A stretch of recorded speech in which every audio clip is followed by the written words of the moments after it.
नमस्कार. BBC Kaij live संवादमध्ये आपल्या सर्वांचं स्वागत. अत्यंत महत्त्वपूर्ण आणि संवेदनशील विषयावर मी आपल्याशी बोलतो आहे. केज तालुक्यातील एका गावातील काही लोकांनी जवळजवळ त्यांच्या म्हणण्यानुसार किंवा माझ्याशी संवाद झाल्याप्रमाणे 200 ते 250 लोकांनी असा इशारा दिलेला आहे की जर आमच्यावर होत असलेला अन्याय तात्काळ दूर झाला नाही तर आम्ही इतर कोणत्या तरी धर्मात प्रवेश करणार आहोत.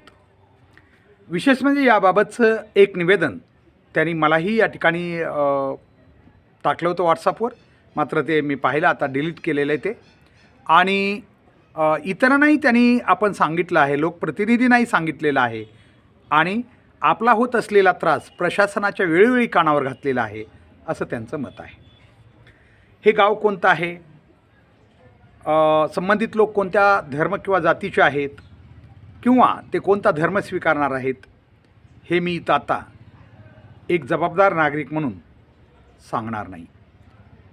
मात्र त्यांनी सांगितलेलं आहे, कारण का कदाचित उद्या त्यांनी ही गोष्ट रागानं म्हणा किंवा काही कारणानं बोललेली असेल, उद्या त्यांचं मतपरिवर्तन करून पुन्हा ते जाग्यावर येऊ शकतील. म्हणून एक जबाबदार नागरिक म्हणून मी या ठिकाणी या सगळ्या घटनेचा नामोल्लेख करणार नाही, मात्र घटना नक्कीच नमूद केली पाहिजे. प्रकरण असं आहे, आपल्याला माहिती आहे आपला देश अनेक जाती आणि धर्मांनी वेढलेला देश आहे. अनेक धर्म आहेत, अनेक जाती आहेत. ठीक आहे, धर्म व्यवस्था आहे, जाती व्यवस्था आहे. प्रत्येकाला आपल्या धर्माचा अभिमान असायला पाहिजे असं आपण नेहमी म्हणतो, आवाज ऐकू येतो आपल्याला नेहमी हा. आणि आपल्या जातीचाही अभिमान असायला पाहिजे असंही सांगितलेलं ऐकायला मिळतं. आणि प्रत्येकजण आपापल्या जातीशी नक्कीच चिकटून आहे, नाही म्हणलं तरी चिकटून आहे. बाहेर जाती निर्मूलन, जातीभेद हे गुळगुळीत शब्द आपण सतत वापरत असलो तरी माझ्यासहित सगळेच आपण 100% याला प्रामाणिक नाही आहेत हे अगोदर आपण मान्य करूया. विषय काय आहे आता नीट समजून घ्या. केज तालुक्यातील एका गावातील एका धर्मातील काही जातीचं, धर्मातील एक जात आणि जातीमधल्या लोकांचा, आपल्याच जातीतील लोकांचा आपल्याला प्रचंड त्रास होतो आहे. आणि म्हणून आम्हाला आता एक वेगळा धर्म स्वीकारायचा आहे अशा प्रकारचा एक आवाज किंवा अशा प्रकारचं काही मत काही नागरिकांनी व्यक्त केलेलं आहे. त्याच्यातही जे कोणी प्रमुख आहेत, ज्यांनी प्रमुख म्हणून संपर्क साधलेला आहे, त्यांनी माझ्याशी आपल्याला म्हटलं, व्हॉट्सअपवर हे टाकलेलं होतं. आणि त्यांचं मत आहे की त्यांनी काही लोकप्रतिनिधींना, प्रमुख लोकप्रतिनिधींनाही केज तालुक्यातल्या ही गोष्ट कानावर घातलेली आहे. प्रशासनालाही त्यांनी वेळोवेळी आपल्याला होत असलेला त्रास सांगितलेला आहे. परंतु त्यांचं मत आहे की प्रशासन या गोष्टीची खरी चौकशी न करता उलट आमच्यावरच अन्याय करत आहे.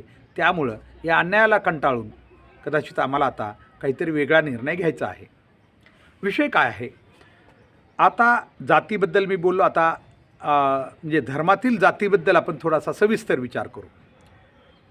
जातीमध्ये विषमता आहे, सगळ्या जातीमध्ये आहे. मराठा असेल, वंजारी समाज असेल, माळी असेल किंवा इतर सगळ्या प्रमुख जाती ज्या आहेत प्रामुख्यानं या संपूर्ण समाजामध्ये, त्याच्यातल्या प्रमुख जातीमध्ये पुन्हा आंतरिक विषमता आहे. आणि त्याच्यातला हा भाग आहे, ते प्रकरण याच्याशी संबंधित आहे. म्हणजे ज्या जाती आहेत त्या जातीतील आपल्याच जातीचा त्रास होतो आहे. इथं दुसऱ्या जाती किंवा दुसऱ्या धर्मातील लोकांचा त्रास नाही आहे हे आपण इथं समजून घ्या. संबंधितांनी जो दावा केला आहे ते त्यांच्याच जातीतील लोकांकडून आपल्याला त्रास होतो आहे असं त्यांचं मत आहे. आणि त्रास कसा होतो आहे तर त्यांचं म्हणणं आहे, त्यांनी सांगितल्याप्रमाणे आपल्याला माहिती, पहिल्या काही काळामध्ये पूर्वज जे होते आपले, एक मागच्या 2-3 पिढ्या अगोदर बऱ्याच वेळा ते अनेक महिलांशी विवाह करायचे.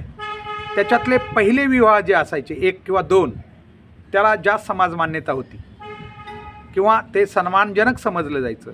त्याच्यातलाही खरा तर पहिलाच. आणि त्याच्यानंतर मग ते काय करायचे, काही ठिकाणी काही महिलांशी अनैतिक संबंध ठेवायचे आणि त्याच्यातून होणाऱ्या संततीनं नंतर ते संपत्ती मात्र सगळ्याला द्यायचे. मात्र नंतर जे काही त्यांनी विवाह केलेले आहेत आपण म्हणूया, किंवा इतर प्रकारे जे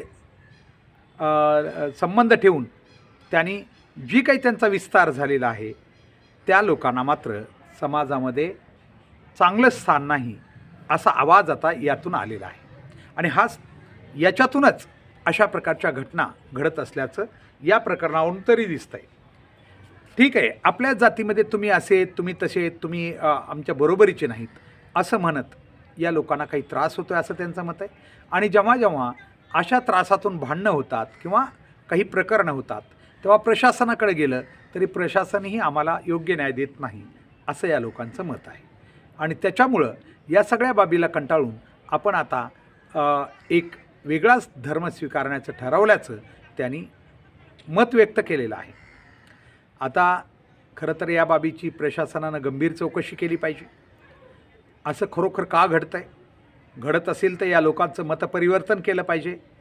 त्यांच्यावर यापुढं अन्याय होऊ दिला जाणार नाही याची त्यांना खात्री दिली पाहिजे. या सगळ्या गोष्टी आता करणं प्रशासनाचं काम आहे. केवळ चौकशा हे ते अरे संवेदनशील आहे म्हणून कोणाला तरी अटक करणं, कोणाला ताब्यात घेणं, याच्यावर हे प्रकरण मला वाटतं आहे खरं सुटणार नाही किंवा त्याचा काही उपयोग होणार नाही. यासाठी प्रशासनाला या बाबीच्या मुळाशी जावं लागेल. जर न्याय देणारानंच न्याय दिला नाही तर अशा भावना 100% समाजाच्या मनात येऊ शकतील. ते दाबून दडपून काही उपयोग होणार नाही असं मला व्यक्तिगत वाटतं. कारण आपल्या सगळ्यांना माहिती, कालच 6 डिसेंबर एका महान अशा महामानवाच्या महापरिनिर्वाण दिन आपण काल संपूर्ण देश आणि जगानं या ठिकाणी त्यांचा पुण्यतिथी आपण ज्याला म्हणतो किंवा महापरिनिर्वाण दिन आपण म्हणतो. इकडच्या भाषेमध्ये वेगवेगळ्या धर्मामध्ये वेगवेगळे शब्द वापरले. तर तो दिवस साजरा केला. महामानव भारतरत्न डॉक्टर बाबासाहेब आंबेडकरांनी, मी आठवण यासाठी करून दिलो त्यांची की त्यांनीही आपल्या समाज बांधवांना, ज्या समाजाचं ते प्रतिनिधित्व करत होते, जरी हिंदू धर्मात असले तरी तत्कालीन परिस्थितीमध्ये या सगळ्या समाज बांधवांना जी काही वागणूक दिली जात होती ती अतिशय खालची होती. म्हणजे प्राण्यांना दिली जाणार नाही अशी वागणूक दिली जात होती.